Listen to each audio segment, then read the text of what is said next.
At this point, companies should be asking themselves, why are we not investing in Wales? Hi, my name is La-Chun Lindsay. I have 3 honorary doctorates from Cardiff University, the University of South Wales, and Swansea University. I was the managing director of General Electric GE Aviation Wales for 3 years, noting that GE Aviation Wales is the largest industrial company in Wales at about $3 billion in annual revenue. I'm super passionate about sports, and I'm also passionate about diversity, inclusion, equity, and equality.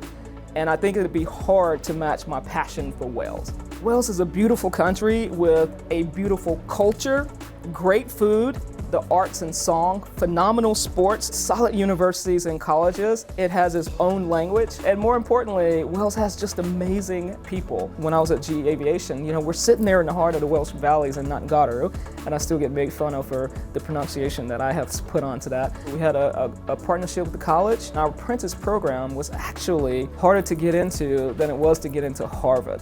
But at the end of the day, we had people learning to make some of the most technical products in the world. Wales has citizens with an aptitude to easily learn new skills, and especially a government that is really committed to the success of its companies and also safeguarding jobs. When I was the managing director at GE Aviation Wales, we won the contract to service the new GE 9X engine. One factor in our winning was the support we received from the Welsh government, including a £5 million grant that went towards the £20 million investment we needed to make in the site. We received unyielding support throughout our journey. I've lived and worked in a lot of countries and have never seen that level of support from any of those governments. It's a hidden jewel that is beginning to just sparkle brightly.